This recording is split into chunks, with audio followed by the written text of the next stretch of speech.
Hello दोस्तों, नमस्कार। आज हम दोनों बहनें एक सोहर गीत लेके आए हैं और आप लोग फुल आज करके देखिए। कमेंट बॉक्स में आप लोग जरूर बताना हम लोग का गीत कैसा लगा। रामा काजर के रे काजर रवटा ना नदिया काजर पारई ना नदिया काजर पारई हो। रामा काजर के रे काजर रवटा ना नदिया काजर पारई ना नदिया काजर पारई हो। बहूजी कजरे में उठल रे गुनवा लालनवा तोहरे होई है ललवा तोहरे होई है हो। बहूजी कजरे में उठल रे सा गुनवा लालनवा तोहरे होई है गौरी लवा तोहरे होई है हो।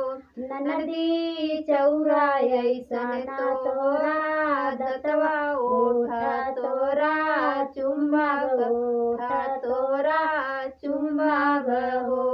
नदी जौरा ऐसन तोरा दतवा ओठा तोरा चुम्बा तोरा चुम्बा हो। नदी जौरा हमारे हो लालनवा कांगनवा दई देवई कांगनवा दई देवई हो। नदी जब मोर है होई है लालनवा कांगनवा दई देवई हो कांगनवा दई देवई हो। आठ महीना नवा लाकलता खोरिला जानमली है बाबुआ जानमली है हो।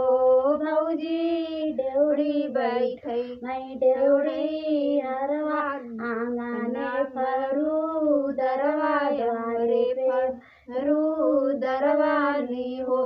भैया जब होई है हमारे भैया जब आई है हमारे ना नदिया ता बिटिया बतायु ता बिटिया बतायु। ना ठाड़ी ना नदिया दुअरवा ता नौकर से रज करई नौकर से रज करई हो।